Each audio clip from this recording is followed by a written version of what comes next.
everybody. So I've started The Voyage of the Dawn Treader. This is the third one that we're reading in the Narnia series. And I'm reading this aloud to my girls, so I will probably not finish it in this vlog, just giving you a fair warning. But I wanted to kind of like show a little bit, update a little bit of it, because I've really been enjoying rereading this and reading it aloud to my girls. We only read the first chapter, but there was something in it that I wanted to mention. Okay, so it's about Eustace and his family.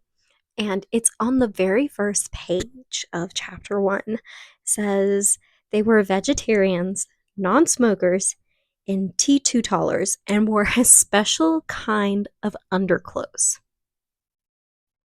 Now, I never noticed this before, but is C.S. Lewis calling Eustace's family Mormons? Has anybody else noticed this? Because once I read that out loud, my husband looked at me, and I looked at him, and we were both like, wait a minute. Is he calling them Mormons? Are they supposed to be Mormons, like vegetarian Mormons? Did anybody else like note? What do you guys think? Have you guys noticed this? What do you think? I don't know of any other, like anything else that would elicit the special kind of underclothes, if you catch my drift. So just wanted to note that. That's literally in the first page of chapter 1 of this one. Let me know what you guys think in the comments about that, though, because I'm very curious to know if anybody has noticed this before, or if you haven't, like, what are your immediate thoughts? Yeah, let me know, because I don't know. Is there somebody else that has like special underclothes besides Mormons that I'm not aware of? Please let me know. But yeah, that's my little funny update that I wanted to share and ask y'all's opinion on. So hello everybody. So I wanted to give a little bit of an update on Shady Hollow. This is by Juno Black. This is the first in this series, I believe. It's called the Shady Hollow series. And so in this, it's a little murder mystery series with animals. And in this, we are following Miss Fox right here, Vera Vixen, and she's a reporter. And so when somebody dies in town, it's already big news. But when they find out that it is most likely murder, it's even bigger news, because like nobody's ever heard of this. So of course she's on the case because she's a journalist, and she wants to get the truth and get the best story, scoop out the best story. And so that's what we're following. It's pretty good so far. I'm enjoying it. I enjoy the writing style. And it's been pretty slow, though, more of like a cozy murder mystery type of vibe.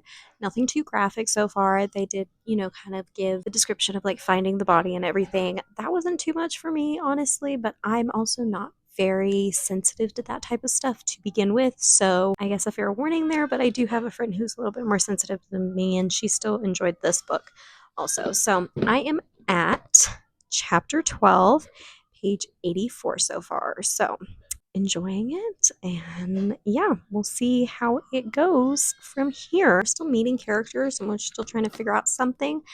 So far something else has happened on top of the first original murder. So we're kind of like, what's going on, because another event has occurred, and yeah, I'm interested to see what's going to happen from here. I will update you guys in a bit.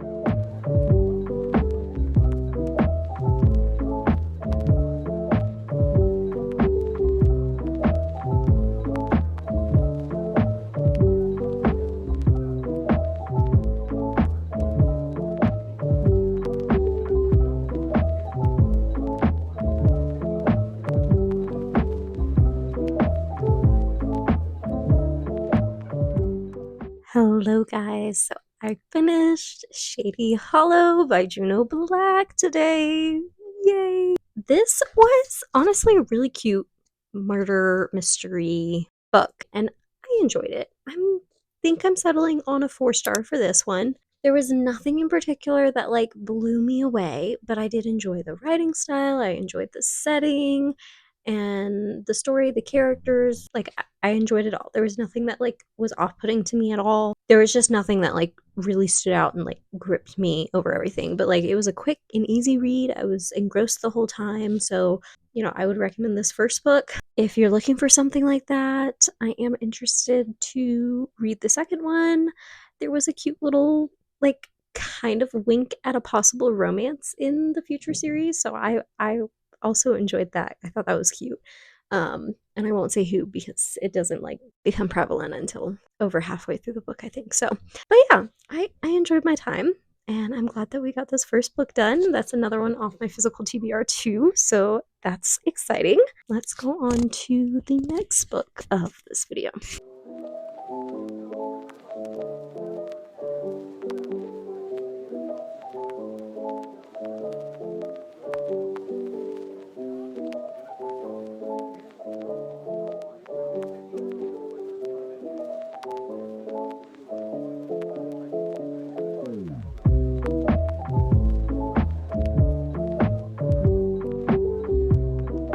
Okay, guys, so I started Brave New World by Alex Huxley.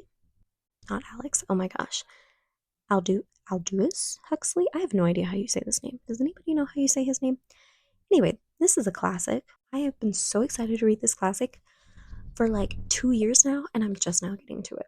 So I'm very proud of myself and very glad that I'm just now getting to it. But oh my gosh, guys. I am only 2 chapters into this. And already I like fully understand what people meant when they said, oh yeah, 1984 is good, but Brave New World is technically more like on track for what our world is doing and more scary. Guys, I'm like terrified. There has already been some like more creepy and awful and vile stuff in this. One of which involving infants, so fair warning on that. I'll put the content stuff down in the description if you want to know the exact thing. That's all I'm gonna say on that. Yeah, there's a lot in this. I don't even know where to begin. We open up basically in like a hatchery type thing. I actually think it's called hatchery something. Gotta skip over the Ford. Yes, it is Central London Hatchery and Conditioning Center. So it's a hatchery and conditioning center. So my mind here is going to like, first off, conditioning center, you're basically, the state is raising all of the children and conditioning them how they want them. But the hatchery part, it's like IVF to the extreme. They're making people, and this is the only way they do it now. They're making people and they're making them in clones and they're perfecting them into their little things of being like, all of these are going to be factory workers and we're going to make them exactly like this. It's kind of terrifying, guys. Not gonna lie, but I'm loving it so far.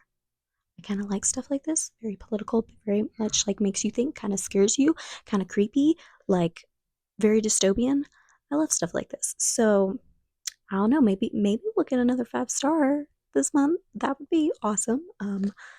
Little Miss 5-star hoarder KTree would love to actually get some more 5 stars. So we'll see.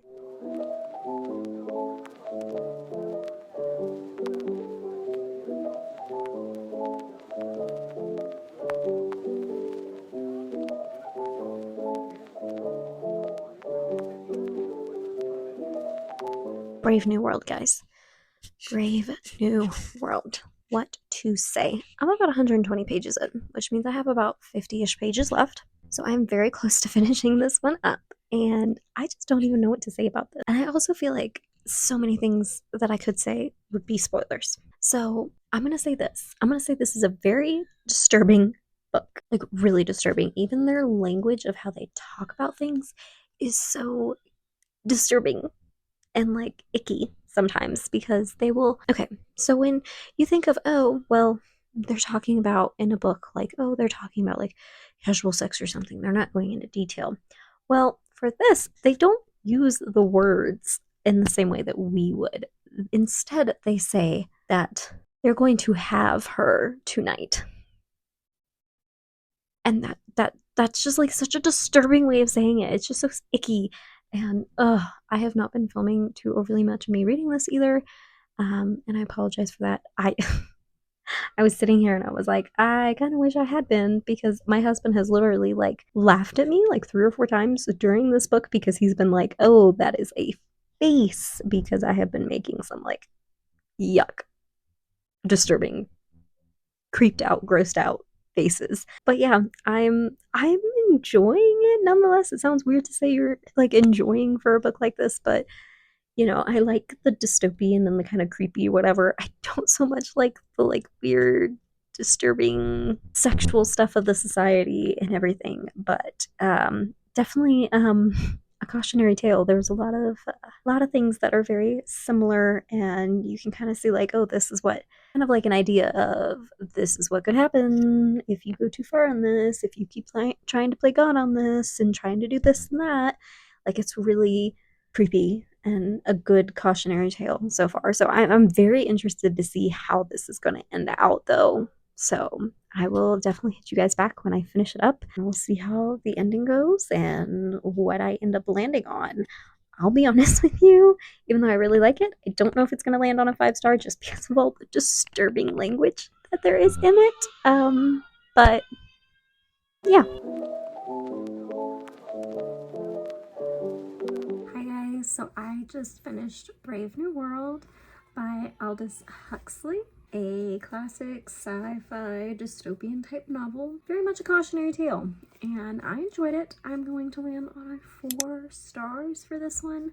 There's a lot of disturbing stuff, but I do like the kind of like creepy undertone of what could be if you go too far in this direction, and it is a lot closer to what our society and things are doing nowadays. So if you're interested or whatnot, I would definitely check it out. I would recommend it. Again, though, there is some disturbing stuff, so if you're wondering about content, I'll have it down in the description box. But yeah, I'm excited that I finally read this one, because this has been on my shelf for a few years now. Next, though, and probably the last book of this video at least, I'm going to read Hallowe'en Party by Agatha Christie. So this is one of Poirot's, the Belgian detectives, one of his novels, and I'm excited for this one. So it's one that I did not even know about until semi-recently when I saw people talking about it. And yeah, it's a nice quick little mystery here, right under 260 pages. So I'm excited to get into this, know nothing about it, and that's pretty much how I like it. I don't like to know too much going in, so I'm not going to read the summary, and I'll kind of update you guys and tell you a little bit about what's going on after I read the first little part here. So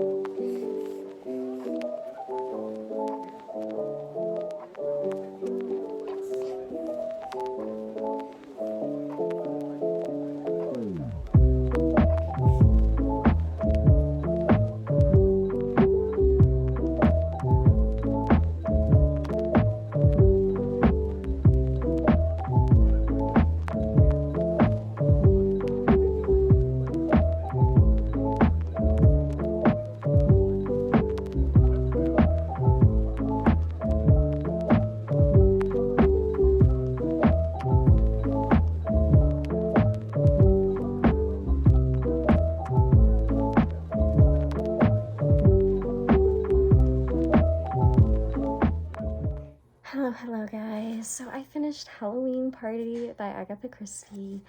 I enjoyed this one.